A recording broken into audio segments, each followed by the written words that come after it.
ఓం శ్రీమాత్రే నమః। యా దేవీ సర్వభూతేషు శక్తిరూపేణ సంస్థితా నమస్తస్యై నమస్తస్యై నమస్తస్యై నమో నమః। సర్వమంగళమాంగళ్యే శివే సర్వార్థసాధికే శరణ్యే త్ర్యంబకే దేవి నారాయణి నమోస్తుతే నారాయణి నమోస్తుతే। అరుణాం కరుణాతరంగితాక్షీం ధృతపాశాంకుశపుష్పబాణచాపాం అణిమాదిభిరావృతాం మయూఖైః అహమిత్యేవ విభావయే భవానీ। శ్రీమాత్రే నమః। 115 శ్లోకాల వరకు అర్థం తెలిపే ప్రయత్నం చేశామండి లలితా సహస్రనామాల్లో। మైత్ర్యాది వాసనా లభ్య మహాప్రళయ సాక్ష్యం, మహాప్రళయ కాలంలో అందరినీ తనలో లయం చేసుకునే ఆ పరమాత్మునికి సాక్షిభూతురాలు అని। మైత్ర్యాది వాసన లభ్య అన్నప్పుడు మిత్రత్వ స్వభావాలు లక్షణాలు ఎవరైతే అలవర్చుకుంటారో వారికి ఆవిడ అందుతుందని ఇలా మనం గ్రహించడం జరిగింది 115 శ్లోకం ద్వారా। తర్వాత శ్లోకంలోకి వచ్చినట్లయితే 116 పరాశక్తి పరానిష్ఠ ప్రజ్ఞాన ఘన రూపిణి మాధ్వీపానాల సమత మాతృకావర్ణ రూపిణి।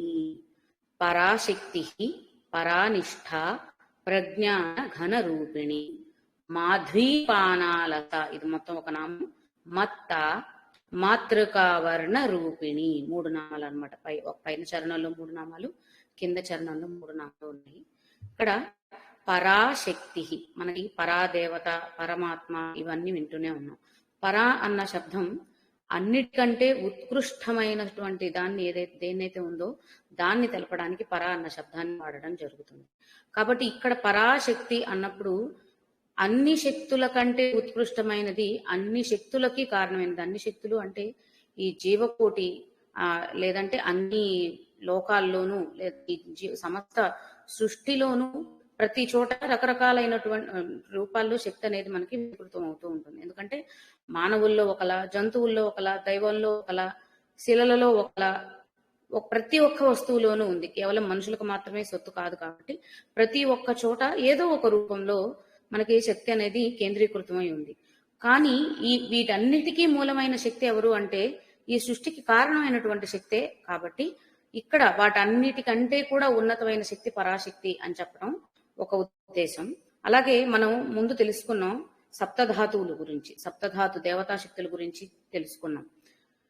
శంకరులు వారు ఇచ్చిన వ్యాఖ్యానం ప్రకారం మనం అక్కడ సప్తధాతువులు తెలుసుకుంటే ఆయన వ్యాఖ్యానంలో నవధాతు దేవతలను ఇవ్వడం జరిగిందటండి। నవధాతువుల గురించి అంటే మనం చెప్పుకున్న సప్తధాతువుల్లో ఎముక, మజ్జ, రక్తము, చర్మము, మాంసము ఇవన్నీ వచ్చాయి కదా, ఆ 7 కాకుండా ప్రాణము, జీవము ఈ రెండిటివి సూక్ష్మ రూపంలో ఉండేవి ప్రతి చోట, ప్రతి దేహంలో కూడా, వాటిని కూడా కలుపుకొని నవ ధాతువులుగా చెప్పుకోవడం జరిగిందట। ఈ నవధాతువులు అని చెప్పుకున్నప్పుడు ఈ నవధాతువులు ఏవైతే ఉన్నాయో వీటన్నిటికీ మూలమైనది 10వ ధాతువు, అదే ఈ శక్తి। అంటే చిత్ శక్తి అంటున్నాం కదా, చేతనము। ఈ ప్రాణము అన్నప్పుడు ప్రాణశక్తి, జీవము అన్నప్పుడు ఈ జీవనానికి ఆధారమైనటువంటి చేతనము, చైతన్యం కాదండి, చైతన్యం ఉండడం వల్లే కదలికలు అన్నీ ఉంటాయి, చేతనం ఉన్నప్పుడు మాత్రమే సరైన కదలికలు ఉంటాయి। మనం చైతన్యము చేతనము అన్నప్పుడు చిచ్చక్తి చేతన రూప దగ్గర అర్థం చేసుకోవడానికి ప్రయత్నించాం, అదే ఇక్కడ గమనించుకోవాలి। కాబట్టి ఆ చేతనా శక్తి ఈ నవధాతువులకి ఆధారమైనటువంటి మూలమైనటువంటి శక్తి ఏదైతే ఉందో దానిని పరాశక్తి। ఎందుకు అంటే ఈ నవధాతువులు ఏవైతే చెప్పుకుంటున్నామో అందులో 5 శక్తి రూపాలుగా, 4 శివ రూపాలుగా అంటే పరమాత్మ రూపాలుగా చెప్పుకోవడం జరుగుతుందట। ప్రకటీకృతం అవుతున్నటువంటి ఎముక, చర్మము, రక్తము, మాంసము ఇవన్నీ కూడా ఈ 5 నేను 4 చెప్పాను కదా, ఒక్క నిమిషం ఉండండి, ఇంకొకటి అంటే వ్యక్తమయ్యేటువంటివి ఏవైతే ఉన్నాయో అవన్నీ కూడా శక్తి రూపాలు. ఆ ధాతువులని శక్తి రూపాలుగా, అవ్యక్తంగా ఉండేటువంటివి మధ్య ఉంది కదా, మనం మధ్య కూడా చెప్పుకున్నాం. మధ్య శుక్లము ఈ రెండు అవ్యక్తంగా ఉండేవి, సూక్ష్మంగా అన్నమాట. ఈ ప్రాణం, ఇప్పుడు చెప్పుకున్న ప్రాణము, జీవము, ఈ నాలుగిటిని కలిపి శివస్వరూప ధాతు దేవతలుగా, మిగిలిన ఐదుటిని శక్తి స్వరూపాలుగా చెప్పుకుంటున్నారు. కాబట్టి ఆ శివశక్తుల కలయికే చిచ్చక్తిగా చెబుతూ దాన్నే ఇక్కడ పరాశక్తిగా నిర్దేశించి చూపించడం జరిగిందనమాట. కాబట్టి పరాశక్తి అన్నప్పుడు ఈ జీవశక్తికి ఆధారభూతంగా లేదా ఈ నవధాతు దేవతలకి ఆధారభూతంగా ఉన్నటువంటి 10వ ధాతువు అనైనా చెప్పుకోవచ్చు. ఈ ప్రాణశక్తికి జీవశక్తికి ఆధారమైనటువంటి సూక్ష్మ రూపంలో ఉన్న చేతనాశక్తి అనైనా అర్థం చేసుకోవచ్చు అనమాట. అది లేకుండా ఇది లేదు. మనిషికి మనుగడ ఎప్పుడు చెయ్యి కదలికకి ఒక అర్థం ఉండొచ్చు, కంటి కదలికకు ఒక అర్థం ఉండొచ్చు, కానీ వీటన్నిటికీ కారణమైనది ఏదైతే ఉందో అది ఉన్నప్పుడే ఇవన్నీ అర్థం అవుతాయి. అది లేనప్పుడు ఇవేవి జరుగుతున్నా కూడా మనకి స్పర్శ తెలియదు. ఇప్పుడు మనం ఉదాహరణకు తీసుకున్నట్లయితే పక్షవాతం వచ్చినా, కోమా వచ్చినా కొన్ని అవయవాలు పనిచేయడం మానేసినప్పుడు మెదడు పనిచేయడం మానేస్తుంది. కోమాలో ఉన్నప్పుడు గుండె చప్పుడు మాత్రమే, మిగిలినవి ఎక్కువగా జరగవు. కానీ అవన్నీ ఒకవేళ జరుగుతున్నా గ్రహించే శక్తి అక్కడ మేధస్సుకు అందట్లేదు. కాబట్టి అన్నీ ఉన్నప్పుడు, అంటే వాటికి ఆయా ప్రాంతాల్లో ఈ శక్తి యొక్క ప్రోత్సాహం లేకపోవడం వల్ల అవేమీ చలించట్లేదు. కాబట్టి అవయవ శక్తి ఉండడం ఒకటే సరిపోదు, వాటన్నిటికీ ఆధారమైనటువంటి శక్తి కూడా సంపూర్తిగా ఉన్నప్పుడే అవన్నీ కూడా ఉపకరిస్తూ ఉంటాయి, లేదా వాటి పనిని అవి సక్రమంగా చేసుకోగలుగుతాయి. కాబట్టి అది పరాశక్తి అన్న నామానికి. తర్వాత పరా నిష్ఠ అంటే భక్తి శ్రద్ధలతో కూడినది, జాగ్రత్తగా, నిలకడగా, ఎటువంటి ఏమంటారు డిస్ట్రాక్షన్స్, మనలో ఎటువంటి డిస్టర్బెన్సెస్ లేకుండా ఒకదాని మీదే దృష్టి సారించగలిగితే నిష్ఠగా ఉండడం. ఇప్పుడు పూజలు చేసుకునేటప్పుడు నిష్ఠగా పూజ చేసాము, నిష్ఠగా నైవేద్యం ఉండాము, ఇవన్నీ చెప్తాం. ఎందుకంటే శ్రద్ధగా, ఏకాగ్రతతో, కుదురుగా మనం చేస్తాం. అంటే స్థిర నిశ్చయం అంటూ ఉంటాం కదా, అలా స్థిరమైన మనస్సుతో ఇవన్నీ చేస్తాం కాబట్టి చెప్పగలుగుతాం. అలాగే చదువుకునేటప్పుడు కూడా పిల్లలకి జాగ్రత్తగా చదువు, ఏకాగ్రత, బుద్ధి పెట్టి చదవమని, నిష్ఠగా చదవమని. నిష్ఠ అంటే మడి ఆచారం అని కాదండి, ఏకాగ్రత, కుదురుగా ఉండడం. ఎప్పుడైతే కుదురు లేకుండా అటు ఇటు ఊగుతూ ఉంటుందో మనస్థితి కావచ్చు, ఇంకేదైనా, అప్పుడు ఏది కూడా పూర్తిగా మన మెదడులోకి చేరదు. కాబట్టి చదువుకునే పిల్లలకి కుదురుగా ఉండి చదువు, కుదురుగా ఉండు, కన్నెలకడగా. ఎందుకంటే పిల్లల్లో ఉండే లక్షణం, వాళ్ళు ఒక దగ్గర స్థిరంగా ఉండలేరు. వాళ్ళు ఒకవేళ కూర్చోపెట్టినప్పటికీ కూడా వాళ్ళ ఆటలు, చేష్టలు వేరువేరుగా మారిపోతూ ఉంటాయి. ఆ కుదురు అనేది ఎప్పుడైతే వస్తుందో దాన్ని నిష్ఠ అని మనం చెప్పుకుంటాం. అంటే ఏదైనా ఒక వస్తువు మీద, విషయం మీద, లేదంటే ఇంకేదైనా దాని మీద ఒక ఏకాగ్రకరమైనటువంటి దృష్టి సారించగలిగితే అది నిష్ఠ అయితే, దేని మీద అది చేయాలో దాని మీద చేస్తే అది పరానిష్టటండి. అంటే ఇప్పుడు మనం ఏకాగ్రంగా ఫోకస్డ్ గా డబ్బు సంపాదన మీద పెడితే అది డబ్బు కోసం చేసింది, లేదు ఆరోగ్యం కోసం చేస్తే దానికొకటి, అలా. అంటే ఒక కారణం కోసం చేసేది నిష్ఠ, కానీ ఏదైతే నిజమైనదో దాని మీద పెట్టేది పరానిష్ట. అంటే నిజమైన బ్రహ్మజ్ఞానం ఏదైతే ఉందో ఆ బ్రహ్మజ్ఞానాన్ని పొందడం కోసం చేయవలసిన ఏకాగ్రతని, ఉండవలసిన కుదురుతనాన్ని, నిలకడని, స్థిరత్వాన్ని ఇక్కడ పరానిష్ఠగా చెప్పుకుంటున్నారు అని గ్రహించవచ్చు.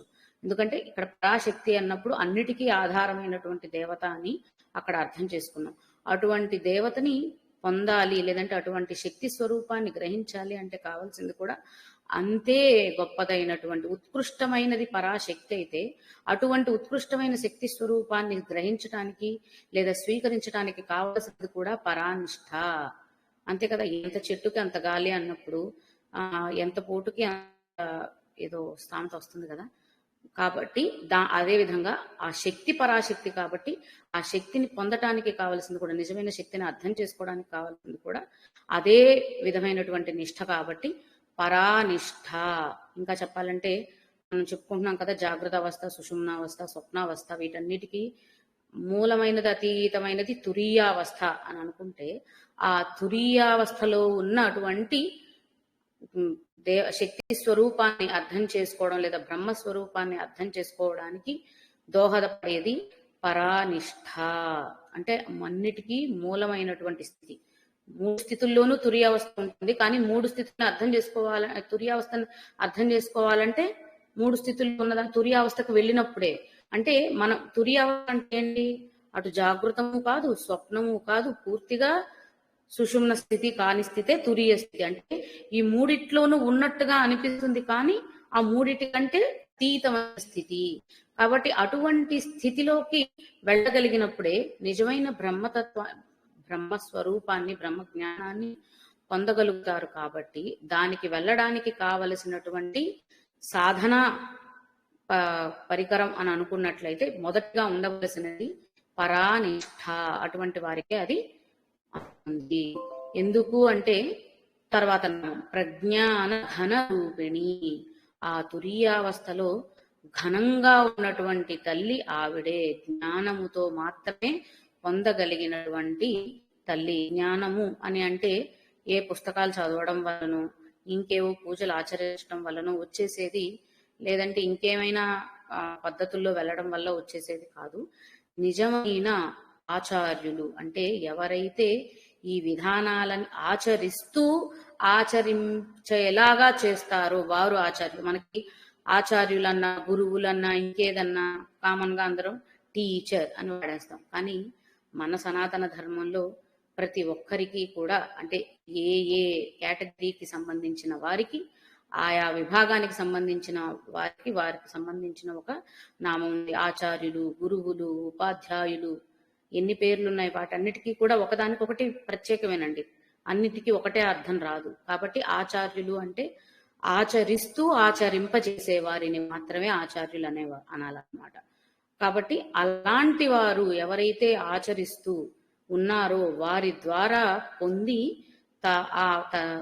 దాని మీదే తదేక నిష్ఠతో ఉండడం వల్ల నిజమైన బ్రహ్మతత్వం ఏంటి అని తెలుసుకోగలిగిన దాన్ని జ్ఞానము అని చెప్పుకుంటే, ఆ జ్ఞానం ఎక్కడుంది అని అనుకున్నప్పుడు మనం చెప్పుకున్నటువంటి తురీయావస్థలో ఉంటుంది. అక్కడ ఉన్న తల్లినే ప్రజ్ఞాన ఘన రూపిణి. ఆ ఘనమైన ప్రజ్ఞాన అంటే పూర్తి జ్ఞాన భాండాగారం. నిజమైన జ్ఞానం పొందిన వాళ్ళకి అసలైనదేంటో తెలుస్తుంది. అప్పటి వరకు ఉన్నదంతా కూడా ఇదంతా కూడా మనకి భ్రమాలోకంలోనే ఉంటున్నాం అన్నమాట. కాబట్టి ఆ అసలైనది తెలుసుకోవడానికి కావలసినటువంటి జ్ఞానం ఏదైతే ఉందో దాన్ని మనం ఎప్పుడైతే పొందగలుగుతున్నామో, లేదా ఎవరైతే సాధకులు పొందగలుగుతున్నారో వారికి అంతుపట్టే తల్లి ఎవరు అంటే ప్రజ్ఞాన ఘన రూపిణి. పరాశక్తి పరానిష్ఠ ప్రజ్ఞాన ఘన రూపిణి. తర్వాత చరణంలోకి వెళ్ళినట్లయితే మాధ్వీపానాలస.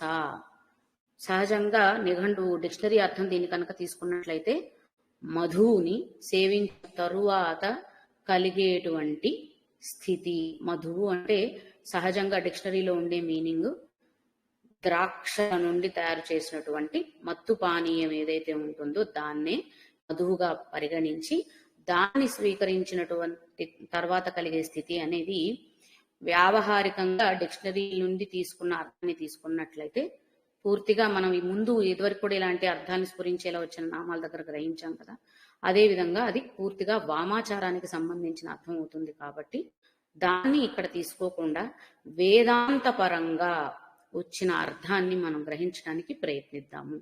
ఎందుకు అది కూడా చెప్తున్నాము అంటే వేరే వేరే పరిస్థితుల్లో మీరు అవి వినవచ్చు, విని ఉండవచ్చు, అదే నిజం అనుకోని కూడా అనుకునే పరిస్థితులు ప్రభావాలు ఉంటాయి. కాబట్టి అది వారి వల్ల, ఎందుకంటే శంకరుల కాలంలోనే, శంకరులు ఉన్న కాలంలోనే ఈ వామాచారం యొక్క తీవ్రత ప్రవృత్తి చాలా మంది చేస్తూ ఉండేవారు. అలా ఉన్న కాలంలో ఇందులో శ్రీ విద్యలో ఉన్నది వామాచార పద్ధతి కాదు, అది పూర్తిగా సమయాచారం, సమభావన, శివశక్తి సమైక్యత భావాన్ని తెలిపేది అని శంకర్లు వారు గ్రహించి ఈ వామాచార పద్ధతులన్నింటినీ నివృత్తి చేసేలాగా ఆయన కృషి చేసి శ్రీ విద్యకి భాష్యం అందించారట. తద్వారా చాలా మంది తెలియక ఈ వామాచార పద్ధతుల్లో వెళ్ళిపోతూ ఉన్న వారికి మేలుకొలుపు కలిగించి నిజమైన శ్రీ విద్యా విధానాన్ని వాళ్ళకి బోధ చేయడం కోసం శ్రీ విద్య భాష్యం శంకర్ల వారు రాయడం జరిగిందట. కాబట్టి ఆ పద్ధతుల్లో వారి ద్వారా వచ్చిన ఒక అర్థంగా దాన్ని గ్రహించవచ్చు. ఎందుకంటే ఒక పదానికి లేదా ఒక శబ్దానికి ఒకే అర్థం ఉండవలసిన అవసరం లేదు. మనకి తెలుగులో కూడా చూసినట్లయితే ఒకే పదానికి రకరకాల పర్యాయ పదాలు వస్తూ ఉంటాయి. ఇతర భాషల్లో కూడా ఉంటాయి. కొన్ని మన భాషలేం కర్మ, మనకి ఇప్పుడు తెలంగాణ ప్రాంతము, ఆంధ్ర ప్రాంతము, రాయలసీమ ప్రాంతాల్లో అందరి చోట్ల తెలుగు మాట్లాడినా అవే తెలుగు పదాలు కొన్ని ప్రాంతాల్లో వారి వాడుక ప్రకారం తప్పుడు అర్థాలను ఇవ్వచ్చు. అవే తెలుగు పదాలు మరొక ప్రాంతంలో వారి అలవాటులో భాగంగా సాధారణ అర్థాన్ని ఇవ్వచ్చు. భాషకు అలాంటి వైవిధ్యమైనటువంటి పరిస్థితులు కూడా ఉన్నాయి. కాబట్టి ఇక్కడ కూడా అటువంటి ఎందుకు అంటే ప్రజ్ఞాన ఘన రూపిణి, జ్ఞానస్వరూపంగా ఆ తల్లిని ఆరాధిస్తూ ఆ తల్లి గురించి చెప్పుకుంటున్నప్పుడు మళ్ళీ వెళ్ళిపోయి ఇటువంటి ఒక పూర్తిగా ఆ స్థితిని, అంటే జ్ఞాన స్వరూపం అని చెప్పుకుంటున్న స్థితిని వక్రీకరించే విధంగా ఉన్నటువంటి అర్థాన్ని స్వీకరించడం అనేది ఎప్పటికీ భావ్యం కాదు. కాబట్టి దాన్ని ఇక్కడ తీసుకోకుండా మాధ్వీపానాలస అన్నప్పుడు వేదాంత పరంగా చెప్తున్నది ఏంటంటే, వేదాంతాల్లో ఒక వాక్ అండి, మాధ్వీర్ఘావో భువంతనః భువంతునః, సారీ భువంతు కాదండి, భవంతునః, మాధ్వీర్గావో భవంతునః. అంటే గావో అంటే గో సంపద, గోజాతి. మనకి గోమాతల్ని పూజించడం అనేది మన ధర్మంలో భాగం. ఎంతో ఉన్నతమైన స్థితి ఉందో, గోవులను పూజించడానికి, గో ఆరాధనకి ఎటువంటి ప్రత్యేకత ఉందో మనకి తెలిసింది. దాని గురించి ఇక్కడ ప్రత్యేకంగా చెప్పనవసరం లేదు. కాబట్టి మాధ్వీగావో భవంతున అంటే మాకు గోవులు మధువును ప్రసాదించుగాక అని ఆరాధించడం. మధువు అంటే గోవులు ఏం ప్రసాదిస్తాయి? క్షీరాన్ని ప్రసాదిస్తాయి. అంటే గో క్షీరాన్ని మధువుతో అక్కడ పోల్చడం జరిగింది. మధువు అంటే మధురమైన పదార్థము అని అర్థం తీసుకుందామండి. మధురము అని అంటే ఏంటి? అది ఒక భావనని తెలుపుతుంది. తీపి పదార్థాలను అంటే రుచికరమైన వాటిని మధురంతో చెప్పుకుంటాం, పోల్చి చెప్పుకుంటాం. శ్రావ్యంగా వెనుసొంపుగా ఉన్న వాటిని, కన్నులకింపుగా ఉన్న వాటిని కూడా మధురమైన భావనతో పోల్చి చెప్పుకుంటాం. కాబట్టి ఇక్కడ ఇందులో చెప్తున్నది ఏంటి అంటే గో క్షీరము అని. ఒకవేళ ఈ శ్లోకం ప్రకారం, ఈ స్తుతి ప్రకారం ఒక సాధారణ అర్థం తీసుకున్నా కూడా గో క్షీరం అనే పదార్థాన్ని మధుర పదార్థంగా భావించి దాన్ని ప్రసాదించమని కోరుతున్నారు అని ఒక అర్థం తీసుకోవచ్చు. అదేవిధంగా గోవులు అంటే వేదాంతంలో నుంచి తీసుకున్నామని చెప్పాం కాబట్టి వేదాలకు ప్రతీకగా గోవులను చెప్పుకుంటే ఆ గోవులు ప్రసాదించే మధురం ఏంటి అని అంటే వేద జ్ఞానం, అంతే కదా. వేదాలన్నీ జ్ఞాన స్వరూపాలు కాబట్టి వేదాల నుంచి వచ్చే సారము ఏదైతే ఉందో అవి ప్రసాదించేది ఆ జ్ఞానాన్ని ఇక్కడ మధుర పదార్థంగా, మధుర భావనతో తెలుపుతున్నారు. కాబట్టి ఆ వేద సారం ఏదైతే ఉందో దాన్ని ప్రసాదించమని అడగటం అంట. ఈ నేను చెప్పిన మాధ్వీర్గావో భవంతు భవంతు నః అన్న స్థుతిలో ఉన్నటువంటి అర్థం. కాబట్టి దాన్ని ఇక్కడ ఆపాదించుకున్నట్లయితే మాధ్వీపాన అలస అంటే మధ్వీపానము చేత, మధుపానము చేత వచ్చిన అలసత్వము అంటే ఒక రకమైనటువంటి మైకము, మత్తు అని అనుకుందాం. కానీ ఇక్కడ చెప్తున్నది ఏంటి అంటే జ్ఞానాన్ని పొందటం వలన వచ్చినటువంటి ఆనందమయ స్థితి, జ్ఞాన సముపార్జన అంటూ ఉంటాం కదా. ఆ జ్ఞానార్జన వల్ల ఎవరైతే పూర్తి భాండాగారంగా ఉన్నటువంటి నిండైన కుండ వంటి జ్ఞాన స్వరూపమైన తల్లిని గ్రహించగలిగారో, అర్థం తెలుసుకోవాలన్న ప్రయత్నంలో ముందుకు వెళ్ళినప్పుడు వాళ్ళకి బోధపడిందో వారికి కలుగుతున్న భావనగా అంటే ఆ ఆనందమయ స్థితిని మాధ్వీపానాలస అని చెప్పారట. కాబట్టి బ్రహ్మానంద స్థితి అంటాం కదా, బ్రహ్మానందమయం అని చెప్తూ ఉంటాం కదా. ఆ బ్రహ్మానంద స్థితి ఎప్పుడు వస్తుంది? నిజమైన బ్రహ్మస్వరూపాన్ని, బ్రహ్మజ్ఞానాన్ని పొందగలిగిన వారికి. అటువంటి బ్రహ్మానందమయ స్థితి ఏదైతే ఉందో అది మాధ్వీపానాలస.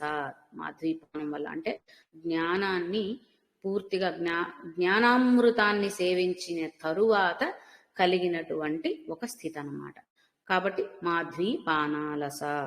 తర్వాత మత్త. ఇందాక మనం చెప్పుకున్నట్టు మాధ్వీపానము సేవించటం వలన కలిగిన అలసత్వం, ఆ పరిస్థితిని వల్ల వచ్చినటువంటి మైకము అని అనుకున్నట్లయితే ఇక్కడ మత్త అంటే అహంకారము, గర్వము. ఇవి కూడా నెగిటివ్ మీనింగ్ ఇచ్చేలాగా కాదండి, పాజిటివ్ వేలోనే. ఇప్పుడు అహంకారము గర్వము అన్నప్పుడు విజయాహంకారం కూడా మనం చెప్పుకుంటాం కదా. ఏదైనా సరే జయించినప్పుడు, ఎవరినైనా గెలిచినప్పుడు, ఏదైనా ఉన్నతమైనది సాధించినప్పుడు, అన్నిటికంటే ఉన్నతమైనది గొప్పది సాధించగలిగినప్పుడు సంతోషంతో కూడినటువంటి ఒక అహంకారం అనేది మనకు కలుగుతుంది. అంటే మనకు అర్థం కావడం కోసం ఆ ఉదాహరణ. ఆ భావనని ఇక్కడ మత్తాలో స్వీకరించాలన్నమాట. ఇంతటి గొప్పదైన జ్ఞాన స్వరూపం ఏదైతే ఉందో దాన్ని తెలుసుకోగలిగిన వాళ్ళు మాధ్వీపానాలసులుగా ఉంటే అక్కడ వారికి కలుగుతున్న ఒక అహంకార భావన ఏదైతే ఉందో దానిని మత్త అని చూపిస్తున్నారు. అలాగే మత్త అన్నదానికి ఇంకొక అర్థం ఏం చెప్తున్నారంటే, ఇందాక మనం చెప్పుకున్నాం కదా అహం అని. అంటే మత్త అనేది ఏ స్థితి అంటే అహం బ్రహ్మాస్మి, పరబ్రహ్మము ఎక్కడో లేదు, నాలోనే ఉంది. అహం బ్రహ్మాస్మి బ్రహ్మేవ అహం, అంటే బ్రహ్మని నేనే బ్రహ్మ, బ్రహ్మే నేను అని తెలుసుకోగలంటే ఎక్కడెక్కడో శోధించి వెతికి అంతా చేస్తే చివరికి ఎక్కడో లేదు, ఇక్కడే ఉంది, నీతోనే ఉంది అన్న రియలైజేషన్ వస్తుంది చూడండి. అప్పుడు కలిగినటువంటి స్థితిగతులు అన్నమాట ఇవన్నీ. కాబట్టి అటువంటి ఆ అహం అనే స్థితిని తెలిపేది. అందుకనే చెప్పాను ఇందాక అహంకారం అంటే నెగిటివ్ మీనింగ్ కాదు. అహం అన్నది సంస్కృత పరంగా తీసుకున్నప్పుడు వచ్చే ఒక అహం అంటే మామూలుగా కూడా అదేనండి, నేను అని అంటాం కదా. ఆ నేనునే ఇక్కడ ఎవరు నేను అనేది తెలిసిన స్థితి అన్నమాట. పరాశక్తి అన్నప్పుడు కూడా అదే. అంటే పరాశక్తి పరానిష్ఠ అన్నప్పుడు కూడా అదే. ఏం చెప్తారు అంటే నేను అనేది ఏదైతే ఉందో ఆ నిజమైన నేనుకి ఆధారమైనటువంటి చేతనా స్వరూపం ఏదైతే ఉందో దానిని గ్రహించిన స్థితి అన్నమాట. నేను అన్నది ఏంటి అనేది గ్రహించిన స్థితి. నేను అంటే ఈ శరీరమా, మనస్సా, హృదయమా, మేధస్సా అని ఇన్ని రకాల ఆలోచనలు సందేహాలు వచ్చినప్పుడు వాటన్నిటికీ నివృత్తిగా నిజమైన నేను అనేది ఏంటో తెలిసిన స్థితి అదే అహం బ్రహ్మాస్మి అని అనుకుంటే ఆ స్థితినే ఇక్కడ మత్త అని చెప్తున్నారు.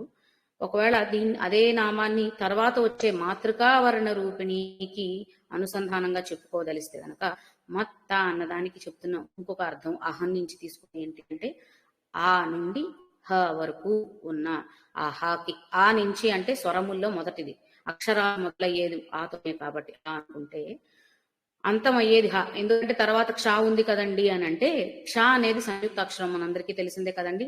కకార శకారాలను కలిపితే వచ్చింది. అవి కూడా ఆ నుండి హా వరకు అన్నప్పుడు ఈ కకార శకార శబ్దాలు కూడా అందులో ఈడిపోయే ఉన్నాయి, అవి వేరవ్వాల. కాబట్టి క్ష గురించి చెప్పకుండా హా వరకు తీసుకున్నట్లయితే ఆ నుండి హా వరకు దానికి బీజాన్ని అన్న శబ్దాన్ని జోడిస్తే ఆ అన్నది తురియ స్థితి అని మనం చెప్పుకున్నాం.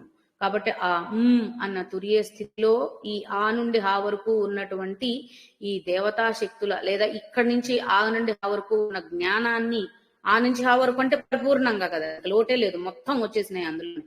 దానినే మత్త, ఆ అహం అంటే అక్కడ చెప్తున్నది అదనమాట. ఆ నుండి హా వరకు ఉన్న అక్షర జ్ఞానం ఏదైతే ఉందో దాన్ని పొందిన అవస్థ మాధ్వీపానాలస అయితే అది పొందటం వల్ల అహం ఆ అన్న స్థితిలోకి వెళ్ళిపోవడం వల్ల కలిగిన భావన మత్త.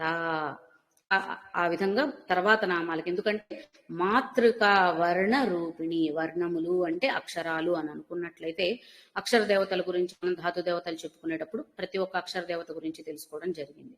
ప్రతి ఒక్క అక్షర దేవతకి అంటే ఇవన్నీ ఆ నుండి ఆ వరకు ఉన్న వాళ్ళందరూ అక్షర దేవతలు అని అనుకుంటే ఈ అక్షర దేవతలందరికీ మూలమైనది ఆవిడ కాబట్టి మాతృక, అన్నిటికీ ఆధారమైనది. ఎక్కడి నుండి ఇవన్నీ వచ్చాయో ఆ స్థితిని మాతృస్థానంగా చెప్పుకుంటాం కాబట్టి ప్రణవనాదం నుండే అక్షరాలన్నీ మనం చెప్పుకున్నాం కదా. శివ సూక్తాలు పరమేశ్వర సూక్తంగా లేకపోతే మహేశ్వర సూక్తంగా మనం చెప్పుకుంటాం. ఆ మహేశ్వర సూక్తంగా అంటే మహేశ్వరుని ద్వారా స ఉక్తం బోధించబడినటువంటి శబ్దాలు, ధ్వనులు ఏవైతే ఉన్నాయో వాటి నుండే అక్షరాల ఉద్భవం జరిగింది. కాబట్టి పరమేశ్వరుడు అని అన్నప్పుడు పరమేశ్వరుడు అంటే శక్తి లేకుండా పరమేశ్వరుని గురించి చెప్పే పరిస్థితే లేదు. కాబట్టి ఆ కలయికని అంటే సహస్రారంలో ఉన్న బిందు స్థానాన్ని, అక్కడ ఉన్న శివశక్తి స్వరూపాన్ని తెలిపే నామం మాతృకా వర్ణ రూపిణి. ఈ వర్ణాలన్నిటినీ కూడా మనకి అక్షర దేవతలను ఎట్లయితే చెప్పుకున్నామో గుజరాత్ లో అంబాజీపేట అన్న ఊర్లో అక్షర దేవతలందరికీ సంబంధించిన దేవాలయం ఉందటండి. ఆ నుండి హా వరకు ఉన్న 50 అక్షరాల దేవతలందరికీ సంబంధించిన దేవాలయం ఉందట. అక్కడ శక్తి స్వరూపాలుగా దేవతలు ఉంటే, తమిళనాడున ఒక ఊరు, నాకు ఆ ఊరు పేరు సరిగ్గా తెలీదు, అక్కడ శివాలయంలో ఈ అక్షర శక్తులకి అంటే 50 శివలింగాలు అక్షర శక్తులకి ప్రతీకలుగా ఒక శివాలయంలో ఉన్నాయట. అంటే శివుని రూపము అక్షర రూపంలో శివశక్తి ఉన్నట్టే, అలాగే శివుడు ఉన్నట్టే శక్తి, అంటే శివశక్తుల కలయికే ఈ అక్షరాలన్నీ అన్నమాట. స్వరములు వ్యంజనములు అని అనుకుంటున్నాం కదండి. ఆ నుంచి అహా వరకు, అలాగే కా నుండి హా వరకు ఇప్పుడు చెప్పుకున్నట్టు. కాబట్టి స్వరాలన్నీ శక్తికి ప్రతీకలట. స్వరాక్షరాలన్నీ వ్యంజన అక్షరాలు ఏవైతే ఉన్నాయో ఇవన్నీ కూడా శివస్వరూపాలట. ఎందుకంటే ఇవన్నీ మనం ఇదివరకు కూడా ఒకసారి చెప్పుకున్నాం. ఇక్కడ వర్ణాల గురించి వచ్చింది కాబట్టి కొంచెం డీటెయిల్ గా వెళ్దాము. క, చ, క, గ, ఘ ఈ అక్షరాలన్నీ ఏవైతే ఉన్నాయో అవి కేవలం క్, గ్ ఇంత మాత్రమే. క్, గ్, చ్ ఇట్లా మాత్రమే ఉంటాయి. ఎప్పుడైతే వాటికి స్వరాలు వచ్చి చేరతాయో, క, క, కి, కి మనం గుణింతాలు చదువుకుంటాం కదా. సో అంటే కాకి దీర్ఘం, కాకి అంటే అక్కడ ఉన్న శబ్దానికి పరిపూర్ణత, దాన్ని ఆధారం చేసుకుని ఏ ఆధారం చేసుకుని ఉచ్చారణ చెప్తామంటే స్వరం ఉన్నప్పుడు మాత్రమే. కు, గు, చు, పు, ము అన్నప్పుడు అర్థం కాదు. ఎప్పుడైతే క, చ, ట, మ, య ఇలా చెప్పుకుంటున్నావు, లేదా కి, ఇప్పుడు ఒక శబ్దం ఒక పదం రాయాలన్నా కూడా కేవలం ఈ శబ్దాలతో ఒక పదాన్ని ఏర్పరచలేం కదా. ఈ అక్షరాలన్నిటికీ కూడా స్వరాలని జోడించినప్పుడే అర్థవంతమైన ఒక శబ్దం ఏర్పడుతుంది, అంతే కదా. కాబట్టి వ్యంజనాక్షరాలకు ఆధారం స్వరములు అన్నప్పుడు శివునికి ఆధారం శక్తి. అలాగే శక్తి అక్షరాలని అంటే స్వరాక్షరాలు ఏవైతే ఆ నుంచి ఆహా వరకు చెప్పుకుంటున్నామో కేవలం వాటిని మాత్రమే ఉపయోగించి పదాలను తయారు చేయడం. ఏదైనా ఒక శబ్దం ఏర్పాలి అంటే వాటితో పాటుగా ఈ వ్యంజన అక్షరాలు కూడా ఉండాలి. అంటే శక్తి లేనిదే శివుడు లేడు, శివుడు లేనిదే శక్తి లేదు. వాళ్ళిద్దరి కలయికతో ఎందుకు పదాల గురించి చెప్పాలి అని అంటే, మాతృకా వర్ణం అంటే అక్షరాలన్నిటికీ మాతృక ఈ శివశక్తి స్వరూపం అయినప్పుడు ఎందుకు అంటే ఇదంతా శ్రీ విద్యకు సంబంధించిన వివరణ వస్తుందండి తర్వాత. కాబట్టి విద్య ఉపాసన శ్రీ విద్య కాకపోవచ్చు, ఇంకేదైనా ఒక మంత్రం జపించాలన్నా, ఒక స్తోత్రం చేయాలన్నా, ఒక నామం చేయాలన్నా కావలసింది ఏంటి? ఒక నామం వచ్చింది, దేవతా నామమే. విష్ణువు, శివుడు, పరమేశ్వరుడు, ఇన్ని నామాలు, అమ్మవారు లలిత, గాయత్రి, గౌరి, ఇన్ని నామాలు ఏవి తీసుకున్నా కూడా అవి ఏర్పడింది ఎలాగా? అక్షరాలను కూర్చటం వల్ల. ఆ అక్షరాలను కూడా అర్థవంతమైన విధానంలో కూరిస్తేనే అది ఒక శక్తివంతమైన పదంగా మారుతుంది. అటువంటి శక్తివంతమైన పదాలే మంత్ర స్వరూపాలుగా ఉంటాయి, స్తోత్రాలుగా ఉంటాయి. ఇంకేదైనా అంటే అన్నిటికీ ఆధారం ఎక్కడి నుంచి వచ్చింది? అక్షరం నుంచే. అక్షరం అనేది లేకపోతే ఇవేవి లేవు. కాబట్టి వీటన్నిటికీ అంటే అక్షరాలన్నిటికీ మూలమైనది ఆవిడే. ఆ నుంచి వెలువడినవే ఈ అక్షర శక్తులు కూడా. కాబట్టి ఈ శక్తుల కలయిక ద్వారా వస్తున్న మంత్రోచ్చారణ ద్వారా, లేదంటే స్తోత్రాల ద్వారా దేని తెలుసుకుంటున్నాం? ఈ అక్షర శక్తులకి కారణమైనటువంటి మాతృకా శక్తి ఎవరైతే ఉన్నారో ఆ శక్తిని తెలుసుకుంటున్నాం. ప్రతి చోట ఇదే జరుగుతుంది. చూడండి, మనం సాధన చేసే ఏ విషయం అయినా సరే, ఏది సాధన చేస్తున్నామంటే ఆ తల్లి ద్వారా వచ్చిన దాన్ని, లేదా ఆ పరబ్రహ్మం ద్వారా వచ్చిన దాన్ని సాధన చేస్తున్నాం. దేనికోసం సాధన చేస్తున్నాం? ఆ పరబ్రహ్మాన్ని తెలుసుకోవడం కోసమే సాధన చేస్తున్నాం. అంటే మనకి జీవనాధారమైన వస్తు విషయాలు ఏవైతే ఉన్నాయో వాటికి కారణం ఆ శక్తే, వాటి వల్లే జీవనాధారం జరుగుతుంది. వీటి ద్వారా మనం గ్రహించవలసింది కూడా అంటే ఏంటి అంటే, మూలమైనది తనే. తనని మర్చిపోయి ఈ వ్యసనాల్లో మనం పడిపోకూడదు, ఈ వ్యామోహాల్లో. ఇవన్నీ ఇక్కడ అందుతున్నాయంటే వీటన్నిటికీ కారణం ఏంటి? మన పుట్టుక ఎలా జరిగిందో వాటి పుట్టుక కూడా మన కోసం అలానే జరిగింది. కాబట్టి మనలాంటి వాటితో వ్యామోహంలో పడిపోకుండా వాటిని స్వీకరిస్తూ వాటిని ఆధారం చేసుకుని అన్నిటికీ కారణభూతురాలైనటువంటి తల్లి ఎవరైతే ఉన్నారో, లేదా అన్నిటికీ కారణభూతమైనటువంటి పరబ్రహ్మ స్వరూపం ఏదైతే ఉందో దాన్ని పొందటానికి మాత్రమే ఇవి సాధకాలుగా ఉపయోగపడాలి. అందుకే బ్రహ్మ జ్ఞానాన్ని పొందటానికి అవసరమైనటువంటి సాధకాలుగా అక్షర రూపాలని కూడా ఇవ్వడం జరిగింది. అందుకే ఇప్పుడు ఎలాగైతే ఇందాక మనం చెప్పుకున్న మాహేశ్వర సూక్తం అని పరమేశ్వరుడి యొక్క ఉక్తి వాక్కు నుండి వచ్చినటువంటి శబ్దాలు ఏ క్రమంలో అయితే వచ్చాయో అదే క్రమంలో మనకి అక్షరమాల కూర్చబడింది. అది మన భాష అయినా, ఇతర రాష్ట్ర భాషలైన మన దేశంలో ఉన్న భాషల గురించి చెప్తున్నానండి. ఎందుకంటే విదేశీ భాషల కూర్పు ఎలా జరిగిందో తెలుసుకున్నంత జ్ఞానం నా దగ్గర లేదు కాబట్టి, మన దేశంలో ఉన్నటువంటి ఏ ప్రాంతీయ భాషలైనా తీసుకోండి, అన్నిటికీ మూలం సంస్కృతమే, దేవభాషే. కాబట్టి దేవభాష ఎలా అయితే దేవవాక్కు వచ్చిందో ఆ వాక్కును ఆధారం చేసుకుని అదే క్రమంలో అక్షరాలను కూర్చడం జరిగింది. కాబట్టి ఆ అక్షర క్రమాన్ని ఆధారం చేసుకునే మన అక్షరమాలలు ఉన్నాయి. కాబట్టి కేవలం అక్షరమాలలో ఉన్నటువంటి అక్షరాలను పఠించడం కూడా ఒక రకమైన మంత్రం లాగేనంటండి, అంత సమానమాట. ఆ అక్షరాలను చదివినంత చేతనే మనకు అటువంటి చైతన్యం కలుగుతుంది, అటువంటి జ్ఞానం కలుగుతుంది. అంటే మన ఋషులు మునులు ఎంత స్ట్రాటజీతో ఇదంతా ప్రతి దాన్ని అమర్చారో చూడండి. అంటే ఎక్కడికో వెళ్ళి ఏవేవో సాధనలు చేసి ఎంతో కష్టపడి జ్ఞానాన్ని పొందనక్కర్లేదు. నిత్య దైనందిన జీవితంలో ఉపయోగిస్తున్న ప్రతి విషయం నుండి కూడా అసలైన జ్ఞానాన్ని పొందటానికి మెట్టు వేసుకోవచ్చు. అది చిన్నదా పెద్దదా ఎలాంటిది అనేది లేనే లేదు. ప్రతి విషయం నుంచి మనం జీవిస్తున్న జీవన విధానంలో వచ్చే మార్పుల ద్వారా ఒక మెట్టు. ఇప్పుడు ఎవరైతే విద్యను అభ్యసించడానికి మొదలు పెడతారో తొలిగా నేర్పించేది అక్షరాలను మొదలు పెట్టిన తర్వాతే వాళ్ళ తర్వాత ఇంజనీర్లు అవుతారా, డాక్టర్లు అవుతారా, లాయర్లు అవుతారా, అదంతా తర్వాత పరిస్థితి. కానీ ముందు అక్షరాలే. అందుకే మాతృభాషని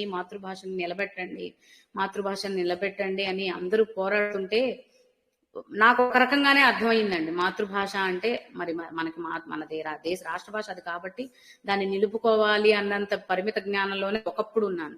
కానీ ఇప్పుడు అక్షరాల గురించి అర్థం చేసుకున్నప్పుడు మనకేమవుతుంది, ప్రతి ఒక్క అక్షరంలోనూ ఒక శక్తి ఉంది. ఆ శక్తి ఉపాసనే అక్షర అభ్యాసం. మనందరికీ మొదట చేస్తారు కదండి, స్కూల్కి పంపించేటప్పుడు పిల్లలందరికీ చేస్తారు అక్షరాభ్యాసం. అంటే అదేదో ఒక ఫార్మాలిటీకి జరిగించే ఒక పూజ అనేది మాత్రమే మనకు తెలుసు. దాని వెనక ఉన్న గూఢార్థం చూడండి. అక్షర అభ్యాసానికి నాంది పలకటం, అది ఒక మంచి ముహూర్తం రోజున పూజ చేయించడం అంటే ఈ అభ్యాసానికి. ఏ అభ్యాసం?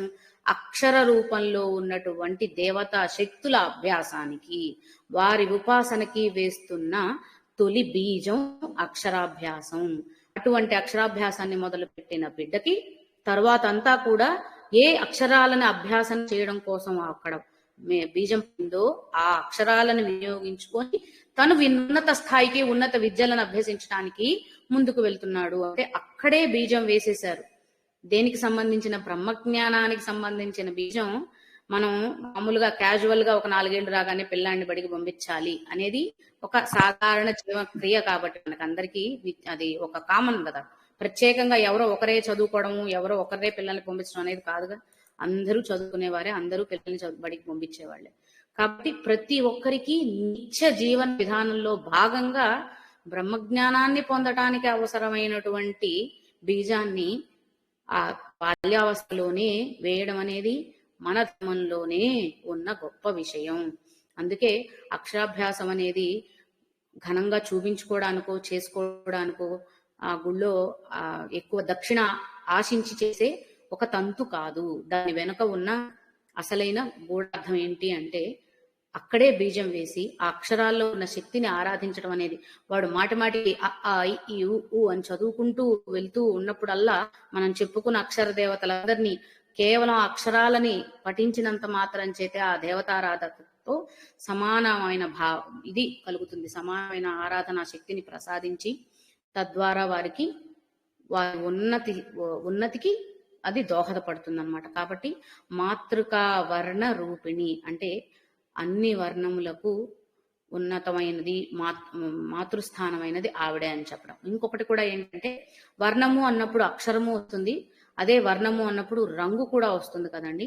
కొన్ని శాస్త్రాలలో ఈ చెప్పుకున్నటువంటి స్వరాక్షరాలు, వ్యంజనాలు అదే ఈ కచ్చట తప్ప వర్గాలు మనం చెప్పుకుంటూ వస్తున్నాం కదా. వ్యంజనాల్లో కూడా ఈ వర్గాలు, తర్వాత యాలవ, శేష, సహాయి, మిగిలిన అక్షరాలు, వీటన్నిటికీ కూడా ఒక్కొక్క దానికి ఒక్కొక్క వర్ణం కూడా చెప్పడం జరిగిందటండి. అంటే వర్ణాలకి కూడా మూలం ఆతల్లే కాబట్టి ఈ అక్షర శక్తులని ఈ వర్ణాలతో అనుసంధానం చేసి ఆరాధన చేసే పద్ధతులు కూడా, ఉపాసన చేసే పద్ధతులు కూడా ఉన్నాయట వర్ణోపాసనలు. అవి మీకు కేవలం ఒక విష పరిజ్ఞానాన్ని మాత్రమే ఇస్తున్నాను. ఆ విధంగా కూడా మాతృకా వర్ణ రూపిణి, ఆ వర్ణాలను గురించి కూడా అక్కడ వస్తుంది కాబట్టి అలా కూడా మాతృకా వర్ణ రూపిణిలు మనం గ్రహించవచ్చు అన్నమాట.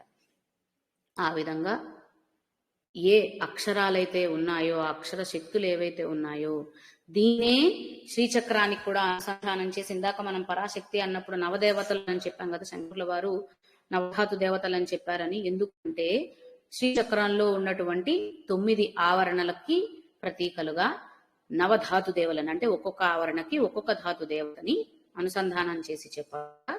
అలా నవధాతు దేవతలని నవావరణలకు చెప్పుకోవడం జరిగిందనమాట. అదే నవావరణ మనకి శ్రీచక్రం భూప్రస్థారం, మేరు ప్రస్థారం తెలుసు కదండి. భూప్రస్థారం అంటే కేవలం 2D డైమెన్షనల్ లో ఉంటుంది. మేరు ప్రస్థారం అంటే 3 డైమెన్షనల్ లో ఒక కొండలాగా పర్వతంలాగా మనకు కనిపిస్తూ చక్రం కనిపిస్తుంది. చూసాం ఇదివరకు కూడా ఫొటోస్. ఇంకొకటి కైలాస ప్రస్థారం అని ఉంటుందటండి. తర్వాత అది మహాకైలాస నిలయ నామం కూడా, దానికి కూడా దీన్ని కనెక్ట్ చేసుకోవచ్చు. ఆ కైలాస ప్రస్థారం ఏంటి అని అంటే గనక ఈ 9 ఆవరణల్లో ఈ 50 అక్షరాల దేవతలు ఎవరైతే ఉన్నారో ఈ అక్షర దేవతల్ని ఒక్కొక్క ఆవరణలో కొన్ని కొన్ని అక్షరాలని విభజించి ఒక్కొక్క ఆవరణలో ఆయా అక్షర దేవత కొలువై ఉంటారట. అలా నిర్దేశించి చూపించే శ్రీచక్రం ఏదైనా ఉంటే దానిని కైలాస ప్రస్థారం అని అంటారట. అక్షర దేవతలతో కూడినటువంటి శ్రీచక్రం అన్నమాట అది. అంటే ఇన్నేనా ఇంతేనా అంటే కాదు, ఈ అక్షర దేవతలని సూచిస్తూ చెప్పేది కైలాస ప్రస్థారం. మామూలుగా మొత్తం శ్రీచక్రంలో చెప్పుకుంటే 64,000 కోట్ల దేవతలు ఉంటారటండి శ్రీచక్రం మొత్తంలో కూడా.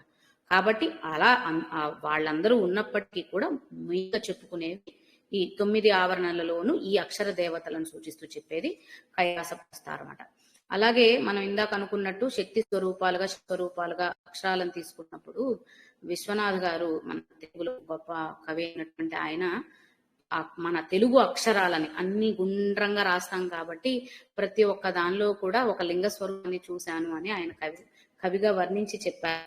అందుకే అంటే మనకి శివుని గురించి వచ్చింది కాబట్టి శివస్వరూపం లింగాకారమే తీసుకుంటాం కాబట్టి ప్రతి ఒక్క అక్షరం కూడా ఒక లింగ స్వరూపము, లింగ రూపము అని ఆయన వర్ణించి చెప్పడం జరిగిందట. ఆ విధంగా చూసుకున్నట్లయితే శివస్వరూపమైన శక్తి స్వరూపమైనటువంటి అక్షర దేవతలు అంటే శివశక్తుల నుండి ఉద్భవించివే, శివుని శక్తి చేత ఉద్భవించిన అక్షర లేదా శబ్దాలు ఏవైతే ఉన్నాయో వాక్కులు, ఆ దేవతల గురించి అర్థం చేసుకున్నాం కాబట్టి వాటన్నిటికీ మూలమైన తల్లి మాతృకావర్ణ రూపిణి. తర్వాత శ్లోకంలోకి వెళ్ళిపోయినట్లయితే మహాకైలాస నిలయ మృణ మృదుదోర్లత మహనీయ దయామూర్తిర్ మహాసామ్రాజ్యశాలిని.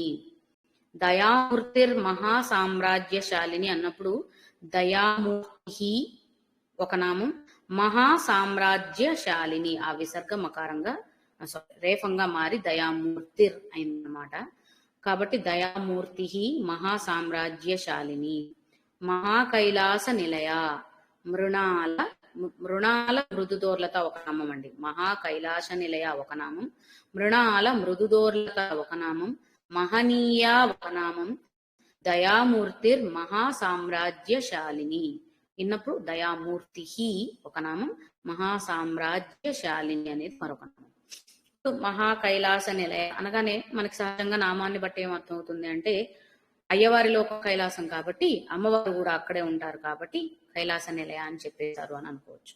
మహాకైలాసము అంటే మరి శివశక్తులు ఉన్నటువంటి స్థానం సామాన్యమైనటువంటి మన ఇల్లు లాంటిదో, మన ఊరు లాంటిదో, మన గ్రామం లాంటిదో కాదు కాబట్టి అది చాలా గొప్పది కాబట్టి దాన్ని మహా అన్న శబ్దంతో ఇవ్వడం జరిగింది. ఇది సామాన్య నామం చూడగానే మనకు అర్థమయ్యేటువంటి ఒక విషయం, మహాకైలాస నిలయ అని.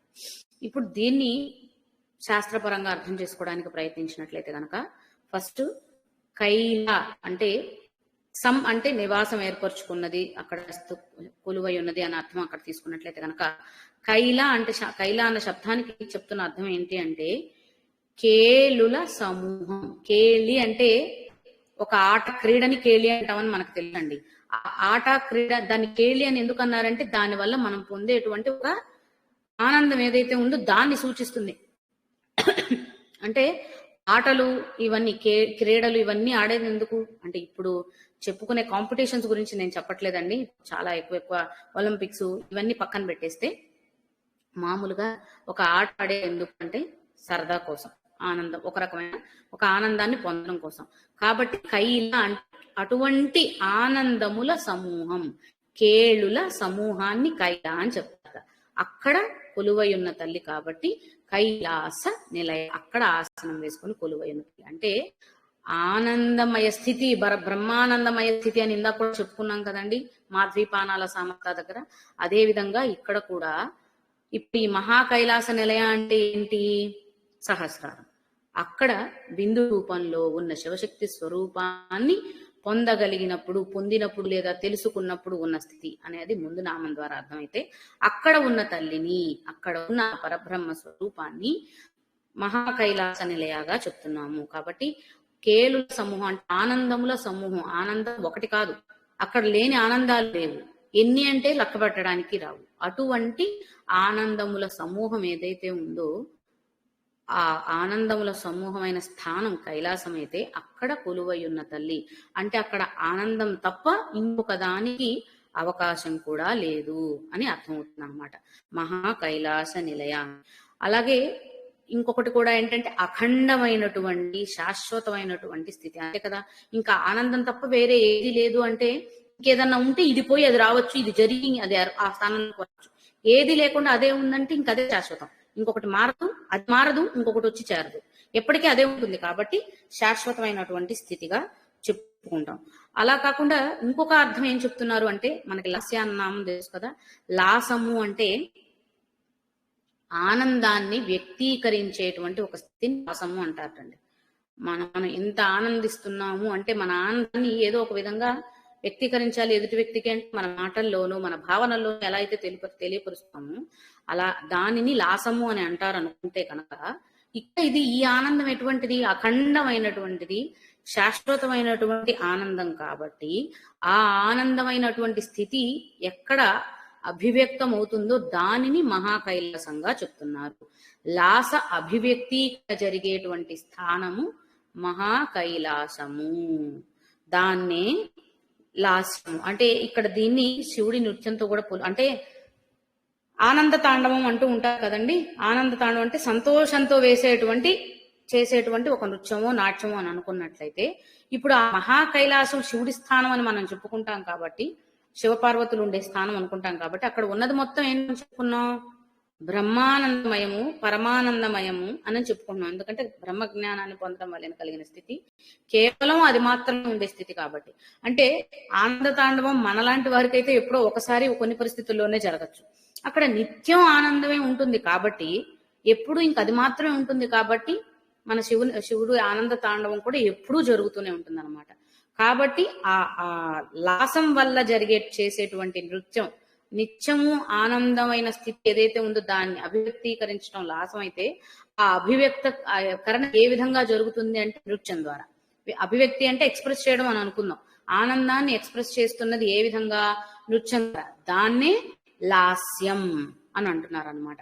లాసం అంటే ఆనందాన్ని అభివ్యక్తీకరించడం, ఎక్స్ప్రెస్ చేయడం అని అనుకుంటే, అది అభివ్యక్తీకరణ ఏ విధంగా జరుగుతుందంటే నృత్యం ద్వారా. అటువంటి నృత్యాన్ని, ఆనందమయ స్థితిని వ్యక్తీకరణ చేయడం కోసం చేసేటువంటి నృత్యాన్ని లాస్యము అని అంటే, శివతాండవాన్ని మనం లాస్యము అని చెప్పుకోవాలన్నమాట. అలాగా కైలాసము అన్నప్పుడు అంటే ఇక్కడ ఎందుకు లాసం అని చెప్పారు అంటే, ఆనందమయ స్థితి అన్నాం కదా. కై అంటే దాన్ని కొంచెం మార్చి తీసుకున్నట్లయితే కేలాసము అంటే, కే అంటే అసలు ఏంటి అనేది, అంటే బ్రహ్మం అంటే ఏంటి అనేది అర్థమైపోయిన స్థితి అనమాట.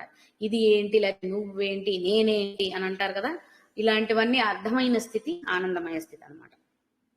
అలాగా మనం అర్థం చేసుకోవచ్చు. కాబట్టి మహా కైలాస నిలయ అంటే మనం ఈ విధంగా అంటే సహస్రార స్థానంలో శివశక్తి సమ్మేళనంగా ఉన్నటువంటి శక్తిని అర్థం చేసుకోవడం, పరబ్రహ్మతత్వాన్ని తెలుసుకోవడం, అక్కడే ఉన్న తల్లిని మనం మహాకైలాస నిలయగా సంబోధిస్తున్నామని అర్థం చేసుకోవచ్చు అనమాట.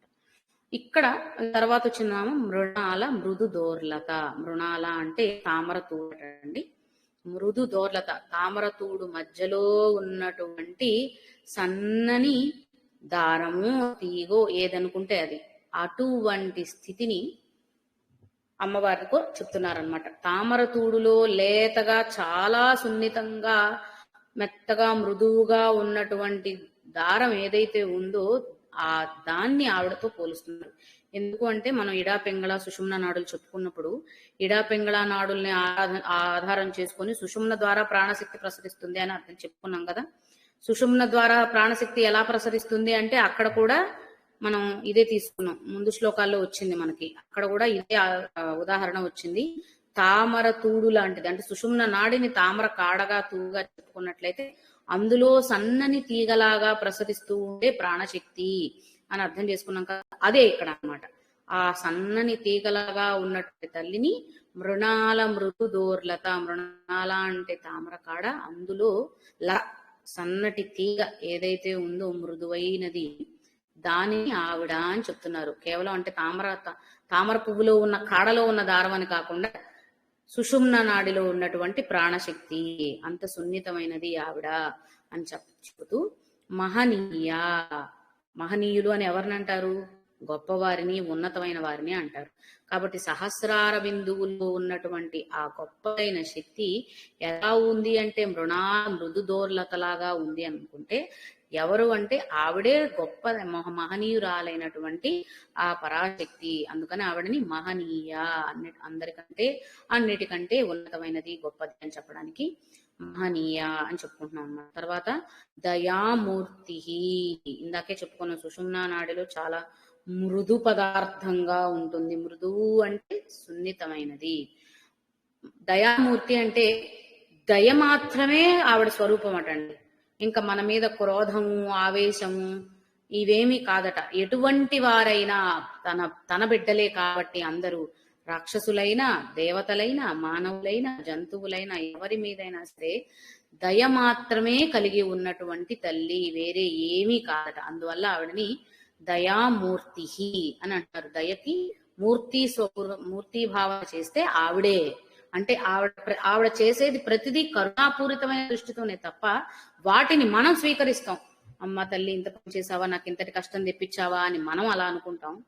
లేదా మనకి ఏదైనా నొప్పి తగిలిస్తే ఎందుకు నాకు ఇలాంటి గాయం తగిలింది అని చెప్పి మనం దూషిస్తాం. కానీ ప్రతిదీ కూడా ఆవిడ దయాపూరితమైన దృష్టితోనే చేస్తుందట. దయ మాత్రమే మన పైన, అంటే ప్రేమపూరితమైన సున్నితమైన మృదువుగా, అంటే తల్లి బిడ్డని సున్నితంగా ఎలా చేస్తుందో అదే విధంగా సున్నితంగా ఎలా ఏమంటారు తల్లి బిడ్డను పోషిస్తుందో అదే విధంగా ఈ తల్లి కూడా అందరినీ దయాపూరితంగానే చూసుకుంటుందట.